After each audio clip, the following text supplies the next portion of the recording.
Hello everyone, welcome back to my YouTube channel. नोंथांमोनखौ आंनि YouTube channel बयखौबो खनसे बरायग्रोनाय जाबाय। थ' नोंथांमोन आं दिनै नोंथांमोननो खोन्थानो नागिरदों नोंनि भिडिअखौ सोरबा जुदि खावोब्ला बेखौ बोरै मिथियो।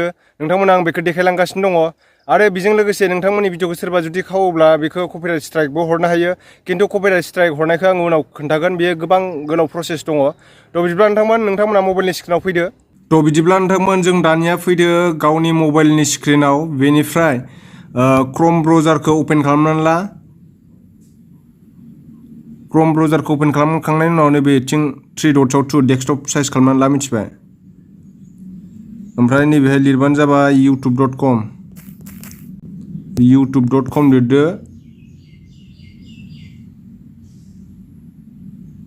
सार्च जागासिनो दङ, माने नेटआ एसे स्ल' ना।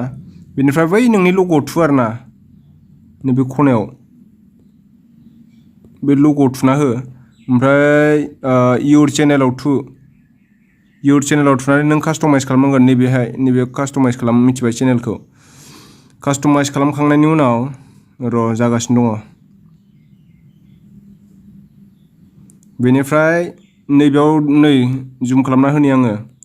बेयाव डासबर्ड दं, भिडिअ दं, एनालाइटिक्स दङ, माखासे नोंनि माबा मेसेज दं, कमेन्ट दङ, ओमफ्राय मनिटाइज। बे आव थुबानो जाबाय आरोना, बे कपिराइट माने।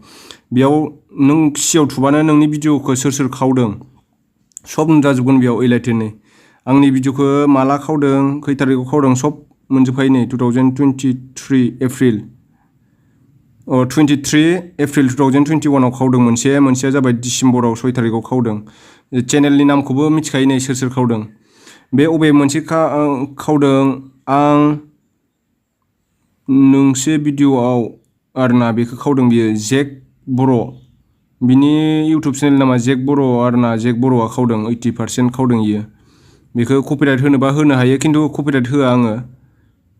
बेनिफ्राय एस काक्लारिया 100% खावदों। बे आंनिखौ डाउनलड खालामजोबनानै डाइरेक्ट हगारजोबदो आरो बेयो। ओमफ्राय मनज ब्रह्म, नैबे मनज ब्रह्मआबो खावदों आरो आंनि भिडिअखौ। बिदि नायनो हायो आरोना नोंथांमोन। आं नोंथांमोननो नायनायखौ देखायबाय। नेक्स्ट टाइमाव बोरै कपिराइट स्ट्राइक हरनांगौ बेखौ देखायगोन आङो। ओरैनो मिउजिक कन्टेन्टफोर नङाबा कपिराइट स्ट्राइकखौ हरलाबायना, नङाबा गावनि चेनेलाबो एसे गिनो गोनां, मिथिबायना नोंथांमोन। स्टेप बाय स्टेप खिथालांबाय थागोन आं। बे खिन्थु बिराद गोलाव प्रसेस, बायदिसिना फर्म फिलआप खालामनो गोनां जायो कपिराइट स्ट्राइक हरनाया। बिनि लिंकखौबो पेस्ट खालामनो गोनां जायो, अनेक दं आरोना बेयाव। दा दिनै बेसेबांखौनो खिथाबाय आं नोंथांमोन।